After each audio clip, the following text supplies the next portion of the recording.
morning, KBC Kids. How are we all this morning? Good. So this morning with us, we have got Ruth Mitchell.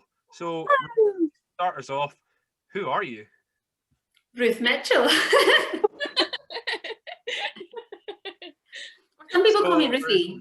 Where might some of the kids have seen you before?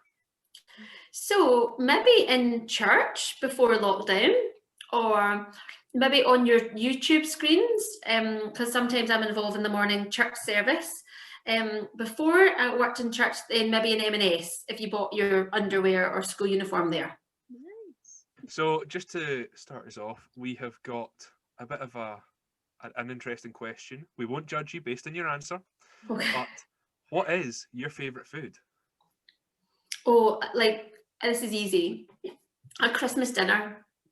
Oh, easy. That's a strong I feel like that choice. was a cheat answer though, because basically that is any kind of food that you have for Christmas. It's not one specific thing. What's your favourite thing on your Christmas plate? A carvery then. Like, so even for my birthday, we'll go to a carvery for my birthday dinner because I just love like roast meat. I love meat. Love roast potatoes. I can eat 11 roast potatoes with no problem. Wow. Every time I put 11 on at the carvery, gravy, cranberry, roasted parsnips. I mean, the list. Bread sauce. That's a controversial one, but I love bread sauce. So Ruth, what are some of your favourite things to do just in life? Oh, I love being with people. I actually get really lonely when I'm on my own. So I love being with other people or with my pets.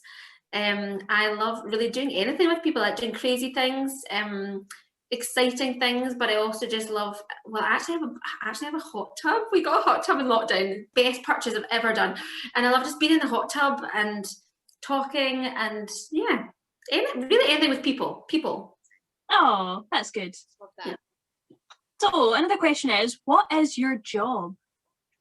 So I have a funny title. It's called an operations manager, and I work here in the church as that. So an easy way to describe it is I try to help do anything that would distract or take the minister away from praying for people and reading his Bible and preparing sermons. Love it. So you're doing the hard work then? Yeah, big time.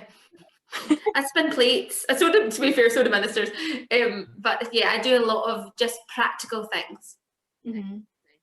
Good. That sounds. I think I would like that job actually. It's really interesting. Yeah. Yeah. And what do you like about serving in the church? That's a great question. I love people. Again, I think there's a theme here, but I suppose in the church, I don't know if you kids find this, but I feel our church is quite big and it's really hard to know who everybody is. And probably when you go down, when coronavirus is not here and you go down for your juice and biscuit, you just see a lot of legs, a lot of people. And I do see that too. And I didn't really know people's names. So I've loved having this job because I now know people's names. I now know something about them. I know where a lot of people serve in the church. And that really helps me appreciate them. Love that. I love people too. That's one of my favourite ones, definitely. So I was just wondering, do you have maybe a favourite Bible verse or something that you'd like to share with the kids, Ruth? I do. So as I said, I'm quite practical. So I like practical verses in the Bible that help me to live a certain way. So one of mine is one about worrying, and I'm going to read it from here. So it says, "Who of you by worrying can add a single hour to his life?"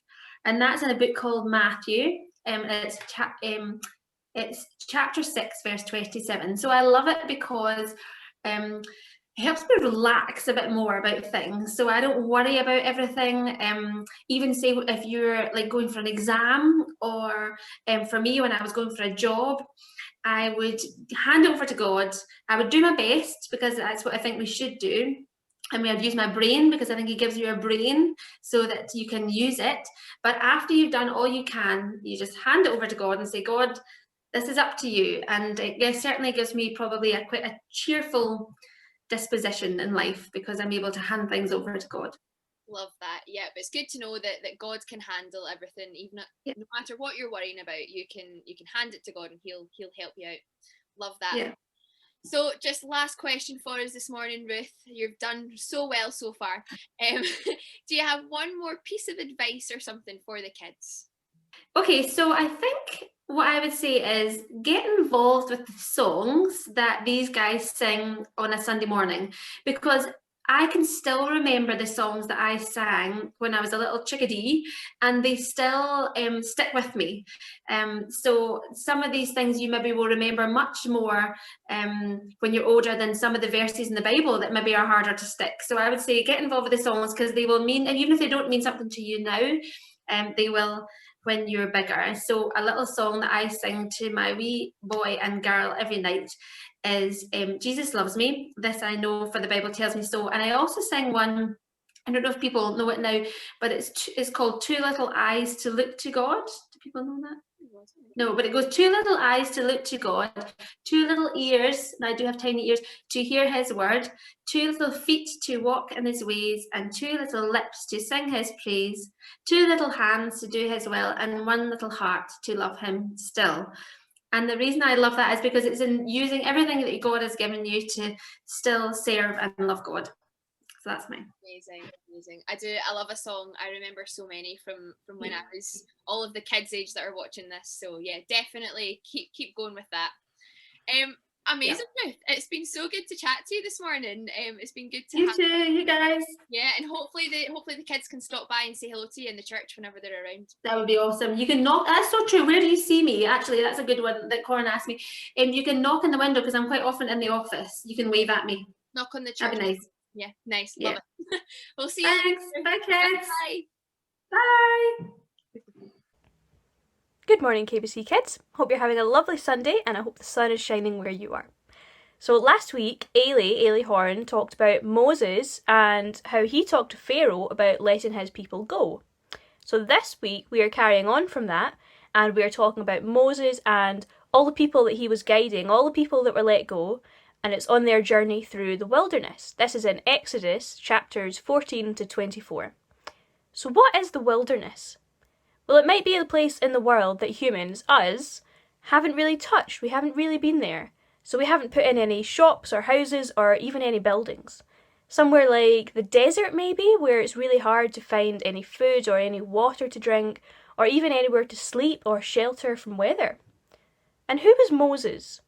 Well, if you've been watching the last couple of weeks, you'll know that he was a man that we hear about in the Old Testament, in the Bible, who had a very close relationship with God, and we learned about how God came to him in a burning bush. That was when Ross talked to us about that, and how he led thousands and thousands of Israelites, that's people from Israel, and he led them out of Egypt and away from being slaves and into a new and better place. And that is what we're looking at today, that long journey that the people in Moses had to go through. They went through a really hard wilderness place so that they could get to the place that God had promised to them. God told them all the way that he would provide for them and keep them safe.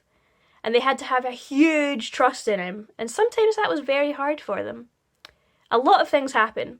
It's 11 whole chapters of the book of Exodus. The first thing that happens is, as the Israelites were on this long journey, God told Moses to turn back and set up a camp.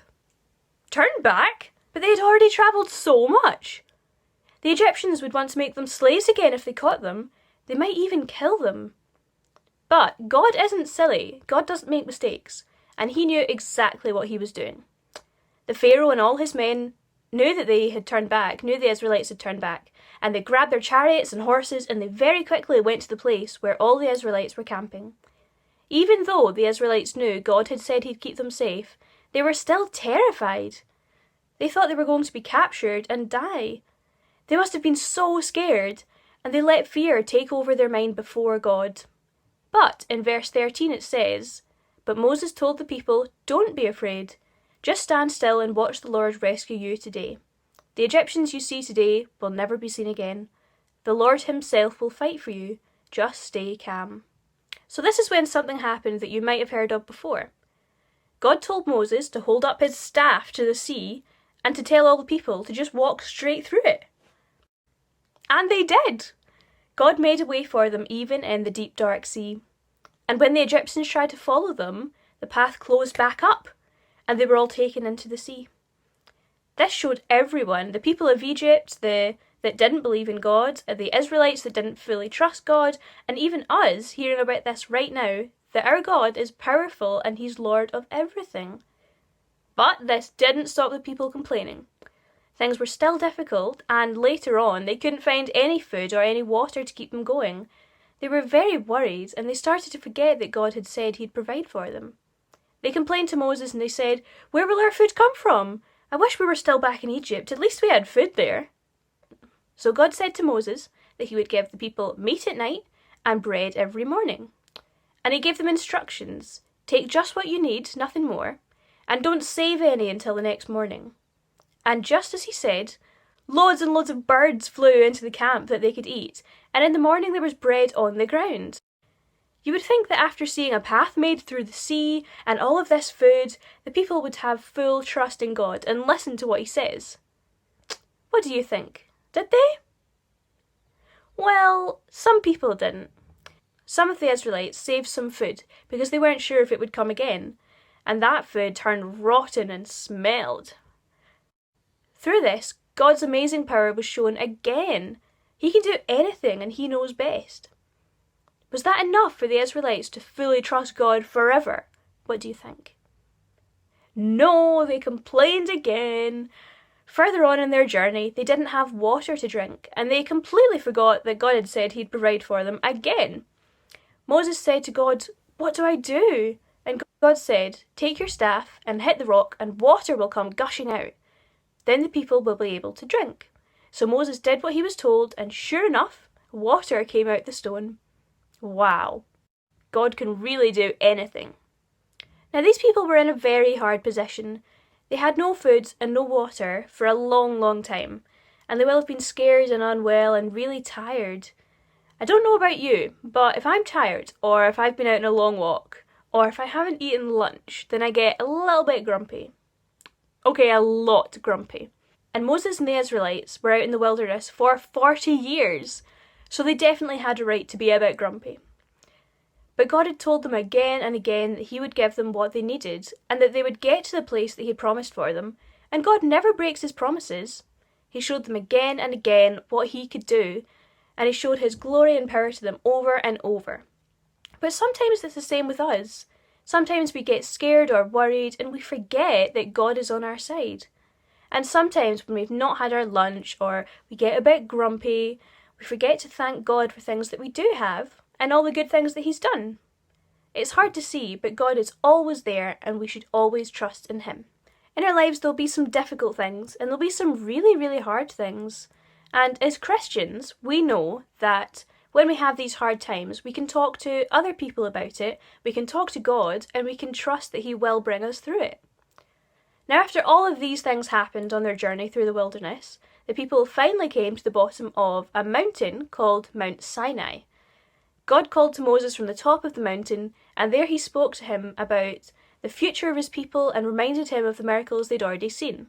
After Moses came back down, there was a huge storm with dark clouds and lightning and trumpets. Moses invited all the people to the bottom of the mountain where they could meet with God.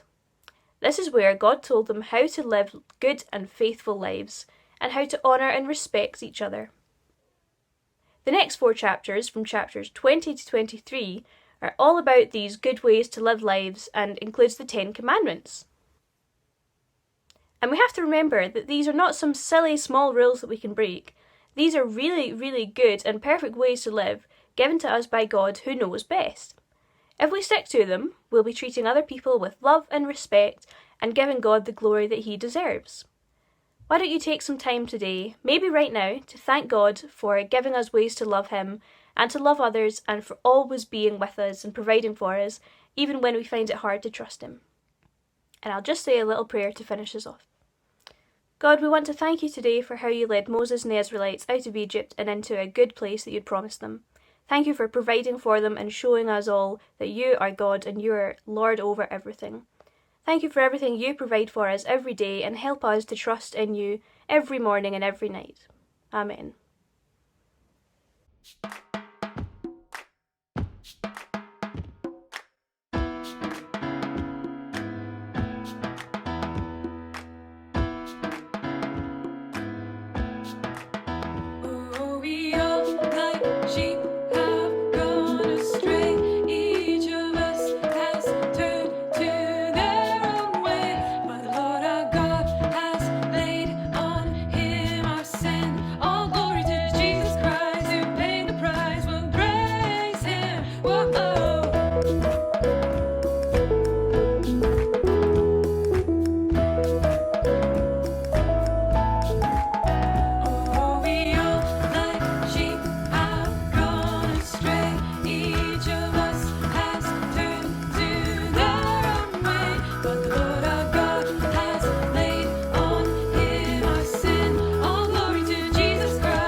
sacrifice for all our sin, and the punishment that brought us peace was laid on him. He was beaten, he was tortured, but no words did he say. Like a lamb led to the slaughter, on the cross he was slain, taking the pain, all our shame, every lie there's ever been.